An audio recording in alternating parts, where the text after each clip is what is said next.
Hey folks, Kilt-Man here. Kilt-Man at your services. How are you all? We're doing very well. Yes, I know we've got a lens flare bisecting my cranium right now. But hey ho, it is what it is. Now, this is a little impromptu video. Nothing that I'd set aside to do deliberately, but something which I saw today and happened today. It's a film, don't worry, it's a film. It's not incident, it's not weirdness, it's a movie. And it's a great, great movie. And if you listen closely, you'll hear the marvellous score to it playing in the background. From 1968, Burt Lancaster, The Swimmer. It's based on a 12-page short story by, hold on a minute, John Cheevers. And it was adapted and directed by a wife and husband team of, did I write this down? Frank Perry directed it, and his wife Eleanor Perry did the adaptation screenplay. Now, this is a film that I saw possibly when I was a kid. I saw it on terrestrial TV in the UK, probably about 78, 79. Something like that, maybe 1980 perhaps. Just caught the movie. And I knew who Burt Lancaster was, because I knew he was in loads of westerns and action movies and, you know, pirate movies. He was an action superstar, super fit and dynamic. I knew who he was.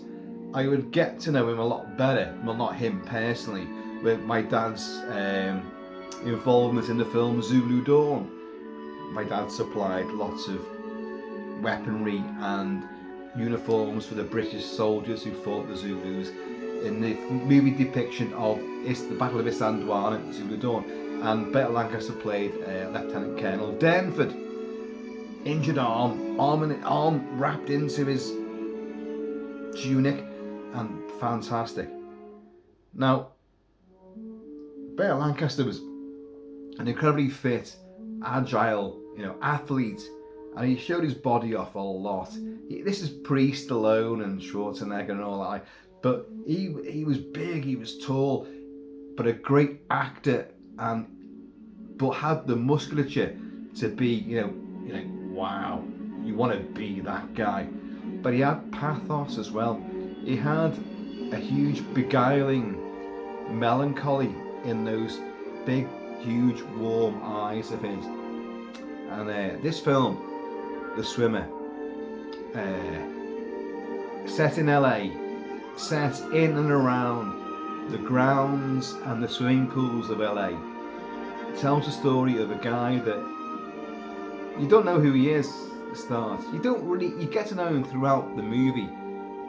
He arrived in swimming trunks, through the trees, there's someone's swimming pool, dives into it, swims across it, meets the owners, but they know him, they know who he is, and they get talking, and oh yeah, I've not seen you for a while, we had a great big party here the other night, where were you should have been here.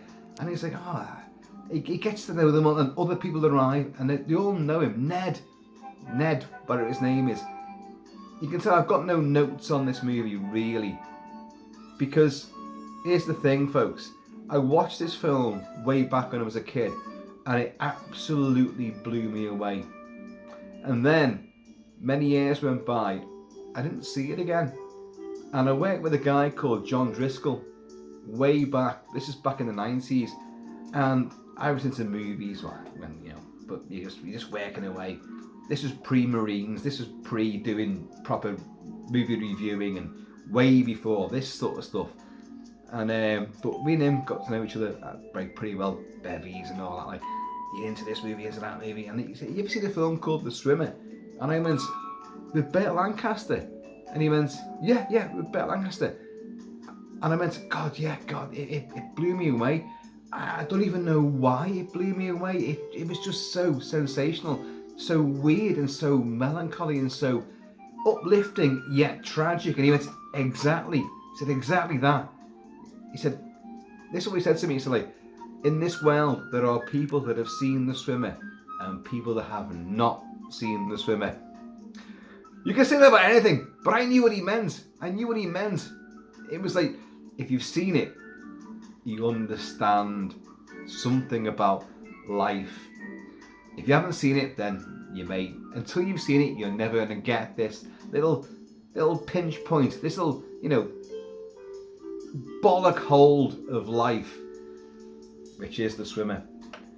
So, Burt Lancaster's character meets these people. He's in his trunks. It's a lovely day. He keeps saying, like, look at that sky, look at the trees, look at everything. It's a beautiful day, sparkling day, sparkling. That's from Last Starfighter, not from this movie. And he formulates a plan. It's like, look, my house is over there, but he's talking like many miles away. If I go to the Burrows house, the Meadows house, I'm making names up, I don't remember any of these names at all. The Smith's house, I do a dog leg here, go over the ridge to so-and-so's, I can swim back home. Throughout Los Angeles, and this is like pre all the latest wildfires. So there's lots. When you see the overhead views, the landscapes, it's lush. It looks gorgeous. LA, having been there, is a shithole. Apologies to all of you who live there, but my God, it's crap. It does not look like that at all now. At all. It's a car park. It's nothing. It's urbanized. It's horrific. Sparse trees. You wonder how a wildfire could actually take hold, because there's so much little shrubbery and real arboreal life to take flame. But it does, because the ground's so arid. But this, in this movie, looks incredibly lush and beautiful, and he plots so that I can go to this swimming pool. He works his way back to his own house, and it's an Odyssey. So he leaves them and he swims through the pool, and he will meet other people. He will meet the babysitter of his two daughters. Everyone asks him, how are your daughters? Oh, they're playing tennis back at his house. I'm swimming back home. And he will meet loads of people who know him, tons of prior relationships. Well, I used to invite you to parties all the time, you never turned up. Well, I'm here now. And he'll race against a stallion, because he's only swimming through people's swimming pools on the way back home. It's not like swimming across like a huge channel to get to his house. So there's lots of land-based stuff too, which he does. And there's a stallion there. It's all fenced in, and Burt Lancaster is so sublimely brilliant and heartbreaking, but so uplifting at the same time. And he sees this horse, and he runs the fence between them. The two of them run, charge, and you've got Burt Lancaster now would be in his late 40s and still looking incredible, fucking incredible. And he's running barefoot, neck and neck with the horse. And then the horse, he runs out of breath, and the horse takes over, and it wins. Horse stops, turns around, and he waves to the horse, and the horse snorts and does that. And it's a sensational moment of at one with nature. And he goes to these other swimming pools. He just invades them. He just fucking arrives there and invades them. And he'll encounter nudists and a big massive party where he's deemed as a gate crasher. But people there know him as well. And there's something that he recognises from his own child, but not his childhood, but his daughter's childhood. He's got two daughters, and this was there's a hot dog, so this guy, a lot of these people he encounters, they're all trying to one up everybody else. I bought this, and look, this new swimming pool, this cost $35,000. This is my big new marquee. This cost $90,000, and these things are high tensile steel. And these people are showing off. They're all big league, just wankers. They're all absolute wankers. But a lot of them know him. Who is he? Who is Ned? his first name is, and I forgot his surname, and but they all know him, and he's been missing for a while. Where have you been? You know, oh God, it's great to see you again. But some don't like him. But he sees this guy with this hot dog stall, mobile trolley. And he comes out the pool in this big party. And he's like, that's my trolley. That's my fucking pram thing. I took my daughters out in this. And he's like, well, what are you on about? And the big twat who owns this big palatial mansion with all his hoi polloi mates and all that, like, he's like, what are you doing here? No one invited you, you know. It's like, this is mine. Look, I can prove it. And he opens up some of the cans, where the hot dogs are being boiled. He said, look, this is where I repaired it. My daughters used to sit in this. It was a trolley that we used to take them round in and have fun in. And he gets pushed down. You don't push Burt Lancaster down. The fucking guy's like 6'4", and he's fucking. You're not talking like Arnie or Sly. You're not talking big balloony muscles. You're talking real working muscle. Burt Lancaster was a circus athlete. He could do the trapeze. He could climb ropes. He could swim. Well, he could swim. Here's the thing for you. He didn't like water, and he had to have lessons, swimming lessons, to do this role. So there's me going, he's a great swimmer. He wasn't until this movie, but he could run, he could climb, he could fight, he could do cartwheels and fucking leap through hoops of fire. The guy was really super physically fit and agile, and learned to swim for this role. But he gets pushed down to the ground. This is my trolley, this is my hot dog stall, it's nothing to do with you, so fuck off, basically. And you see how he crumbles throughout this. He has many moments where things are really positive and heightened. He meets the girl that used to babysit his daughters, and she's now turned 20, and well, you can look at it in a different viewpoint from today's perspective. He invites her, come with me, I'm swimming back home, come with me. And she's just in a bikini, and she falls for his charms. And in a great sequence, they run through the woods to get the next pool, but they find like another horse agility course, and in a great moment, a montage, they run in slow motion, hand in hand, leaping over the horse jumps, and it's tremendous. It's life fulfilling, life affirming. But all the time you're getting this, all the time you see Burt Lancaster's character Ned being happy and uplifted. There's something going on which you can sense it, and there's certain things being said by people that he meets. He meets so many people, their houses, their pools, old flames, people that he had a business deal with, and then people are going like, I never believed what they said about you. I never believed that. And you hear these little snippets of conversation, and he's kind of like confused by this. Like, what are you on about? About the white elephant sale, about your wife and all that. Like, so she's back home. What are you on about? And where are your girls now? They're back home playing tennis. And you keep hearing this, but you've begun to realise quite early on that there's something not quite right about this guy. And I think as a kid, I thought maybe he's a ghost, the living dead. No one's seen him for so long. Oh, Ned, it's so great to see you. So many friends are like made up to have him back. And then he seems to get this calling. Stay for a drink, have a party. We'll get everyone round, have a party. No, I'm going to go home, I'm going to swim back home. And he has this quest, this Odyssey to do so.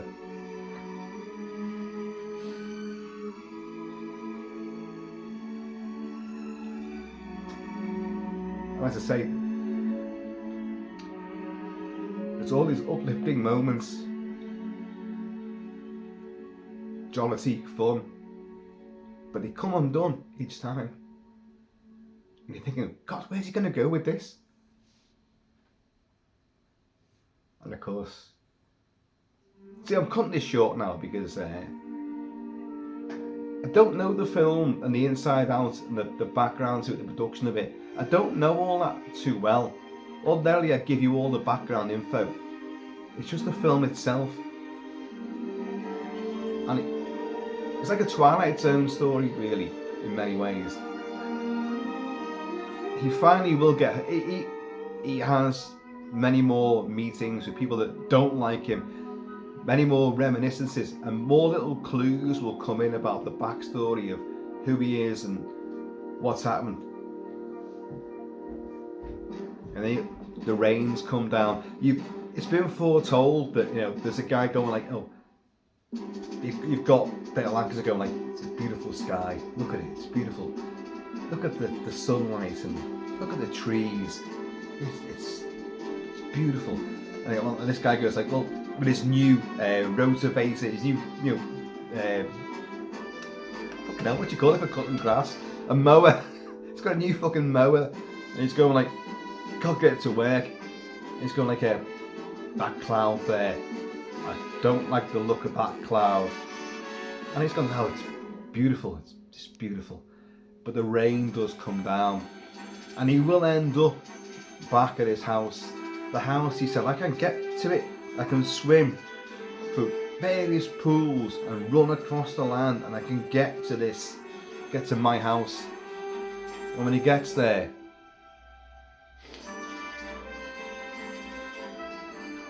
it's a ruin. His house is a dilapidated ruin. There's no daughters playing tennis on a tennis court. The windows are all knackered. You know, the house is destroyed. It's run down. There's no one living there. What happened? You've heard snippets about a business deal going wrong, about incrimination and insinuations about his character. But most people seem to be pleased to see him during the first half, and then second half, people are like, you know, yeah. As he gets closer to home, people are like, you know, oh, you got a cheek showing your face around here, you know, like, you know, you got some brazen nerve. And he starts, you know, painting the toes of some girl who used to be a flame of his and all that. And he clearly was a bit of a player at some point, but he's older now. And has he come back from the grave? Is he some angel come back to revisit the crimes of his past, to prove his wings and all that? I don't know. There's lots of subtext and you know, allegory to it, which is brilliant. Now there is a Blu-ray of this. There's a limited edition Blu-ray which has got a big booklet, an 80-page booklet about all the inner workings of this movie and lots of critics' theories about it, which I'm not privy to because I've not got it. Because I never bought this. I never bought the movie at all in any format. But I watched it when I was a kid and it had a profound effect upon me. And I think, for me, The Swimmer is, without delving too deep into what other critics think and what other movie reviewers think, because I've not read anything from anybody else at all. For me, it seems to be a balance of what life is about. Hopefulness, forgetfulness of all the bad things. It's uplifting, it's tragic, it's life. It's trying to find a direction for yourself when everything has turned really nasty, but you've still bounced back in some form or other. I'm trying to find my way home. What is that? It's home is the Odyssey, isn't it? It's got to be an allusion to that. It's got to be in some way, form or other. But unlike Homer's Odyssey for Odysseus, it ends in like an oblique, abrupt, sort of melancholic tragedy. What has happened. His house is in rack and ruin, dilapidated. His daughters aren't there, his wife's not there. The thing he's gone back home to is no longer there. And you've seen the clues to this all the way through. People saying this, oh, it's good to see you again. Where have you been? You should have been here last night. Yeah, I called upon you and you were never there, and blah blah. And I never believed what they said about you. And he's kind of like he turns away from that kind of thing, and it's kind of obviously clear that he's either shielded himself or he's forgotten about something nasty in his recent past. It's 1968, remember? They filmed it in 66, if I believe correctly. And then they had to do reshoots. And then there were firings and rehirings and stuff like that. So the film got filmed in 66, but didn't come out till 68. And probably had a very mixed reaction, I would have thought. Burt Lancaster, was like a star of westerns and action movies, and he was the big, always a very soulful character. No matter who he played and what he played, even the Crimson Pirate with his little circus mate, the little hairy dude. You guys know who I mean. I forgot his name right now. Who could he could climb mountains in a split second. He could literally do a death slide between Earth and Mars. And laugh all the way, This guy was incredible, and the two, Burt Lancaster and him, I forgot his name, Burt Lancaster and him were really good buddies, and they did several films together. But Burt Lancaster was a fun-loving, freewheeling sort of guy, but he could do the harder stuff, the more character-driven stuff, and he would go on like The Leopard and Zulu Dawn again, oh God, what's it called? The one with the railway, the bridge. Is it the bridge? Oh, I've forgotten now. You guys know what I'm talking about. It's a great Second World War movie, wonderful, full of pathos, and there's a hard side to him which he would reveal occasionally. Ozana's Raid, one of the greatest westerns ever made, and I've reviewed it and I love the movie, with the great Richard Jekyll as well, and Bruce Davison. Fantastic movie. And he plays the Apache tracker. Well, he's not Apache, but he's got an Apache squaw wife, and he gets brought in, and he's old, he's grizzled. It's Burt Lancaster, and this is in the 70s. Robert Aldrich made it. It's a fucking amazing film. And he will make a heroic sacrifice at the end. And you see him in Zulu Dawn, again another heroic sacrifice. And he's brilliant. I love Burt Lancaster. And to see him at the age that he was then, and you're talking mid-40s, mid to possibly late 40s, I can't quite remember now. And he's totally, there's a nudist scene in it as well. He meets a couple of nudists who, there's a backstory there as well. They know things about him. The fella likes him, but the wife, oh, no, we don't need his sort around here anymore. But you will see Burt Lancaster butt naked, and he's super tanned apart from his lily white arse cheeks. But besides all of that, he looks amazing, and that it's a big face. Burt Lancaster has a face which fills a cinemascope screen, but looks good. Not like, imagine my face like that in a huge sort of fucking massive cinemascope screen. It would look atrocious. Big balloon, big inflated pumpkin, with lots of all the horrendous whiskey bloodshot veins and blood vessels that my face has now got in abundance. But he looks amazing, and those soulful eyes, they could be full of cheer, full of excitement, full of daring do, but also pragmatic, and a genuine aura of melancholy, soulful, human. You can see his heart beating through his eyes, and in this film you get that. Again, it's very 60s, late 60s. The whole Summer of Love was beginning to change. Well, it had changed. You had the Wild Bunch, you had Night of the Living Dead. You had the turn of the 60s. The Summer of Love and the, flower power had been destroyed. Vietnam had eroded all of that. So now films were evoking that. Comedies were sharper and more satirical and more sarcastic. Horror films were far more explicit, graphic and nastier and nihilistic. Thrillers were more downbeat.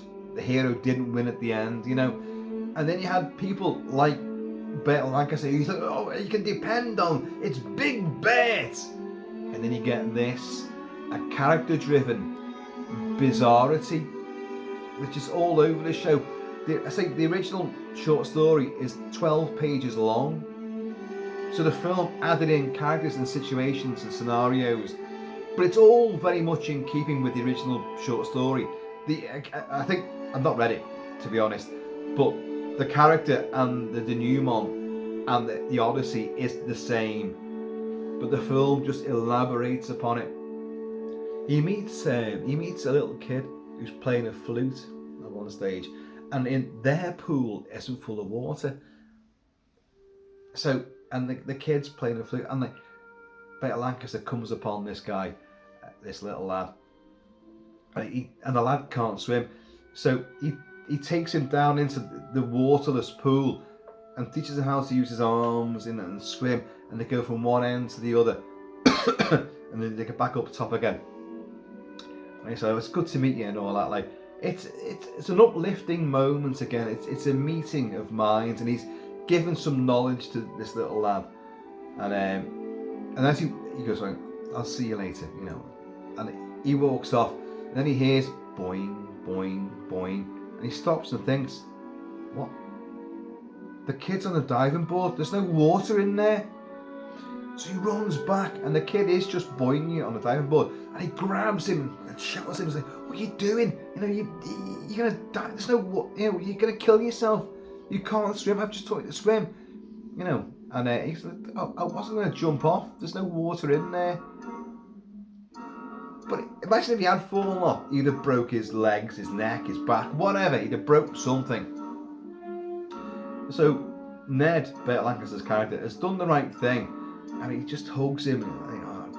Okay, well, I'll say see you again for a second time, and off he goes, and he meets more people, and then of course you get this. The rain comes down, and this revelation that it's weird. I've not coughed for the last 2 days until I start doing videos. Don't worry. I think we're on the mend. Cheers up. But the revelation of this house is in ruins. His wife's obviously left him and took the kids with her. There could be other versions of this which I've not clocked into. But all you know, he doesn't go in the house, he sits and shelters in the doorway as the rains come down in his trunks again, and it's such a powerful movie. When you're a kid and you watch films like this, which you don't really understand the full ramifications and the full subtext of, it doesn't matter. You're watching a character, and you understand far more than I think people assume you do. And you've gone through the ups and downs, and there's something about this guy. As I said before, is he a ghost? Dear God. Is he a ghost? Has he come back to right some wrongs, or just to understand what happened to himself, where he went, what happened to the family? Where's he gone? Dot the I's, cross the T's. Is that what it's about? I don't know. But it's well worth watching. And it's on Film 4 in the UK right now. Oh, get lost. No need for this, is there? And it's on Blu-ray. I massively recommend it. Totally endorse it.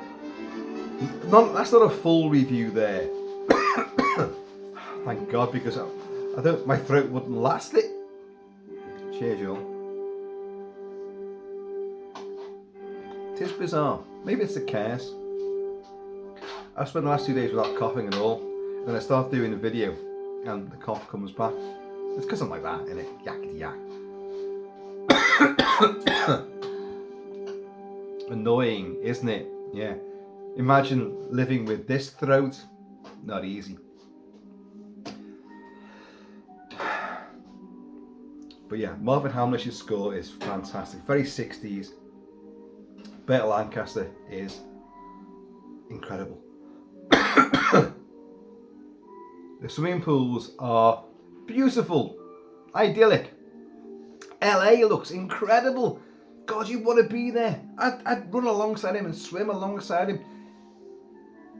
There is stuff which could be deemed slightly dodgy, I would say.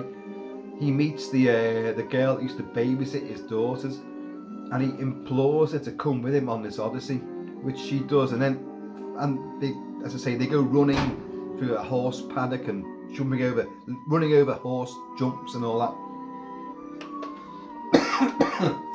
And then she kind of realizes this is wrong, because he says to her, like, where are you working now? Oh, you've got a job in the city, and you get she travels by train. He said, like, well, I can ride with you, and like, I can meet you for lunch every day, and if you've got a special errand to run, I can go with you. So suddenly he's becoming like, and you're watching it, you're thinking like, hang on, you couldn't do this in this day and age, because you're only like 20 years old or something like that, and he's in his late 40s, and it's wrong. Plus, he's still supposed to have a wife and his daughters waiting back home for him. So what's he doing? There's a whole sort of, I don't know, a vagary in what his plans really are, which makes you think that he's a spirit. He is a dislocated spirit, trying to find who he really is. Right, folks, before this gets any worse, I'm going to call it a day. But The Swimmer is awesome. Powerful, moving, small, yet huge. There you go. So please, in the meantime, this ever, keep swimming in between time. I stopped coughing. Please keep it Kilty, keep it Celtic, and I'm going to see you all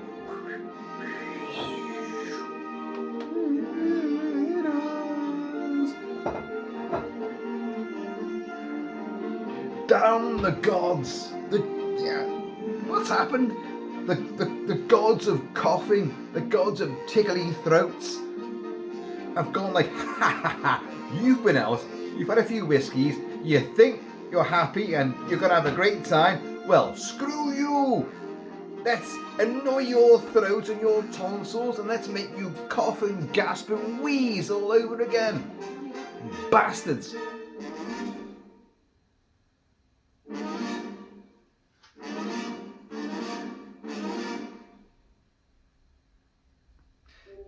These are all revelations that he goes through. Watch it. The Swimmer, 1968, Burt Lancaster. You will not regret it. It will change you. It will. It will. If it doesn't, I'll give you your money back. And I'll wash your trunks for you as well.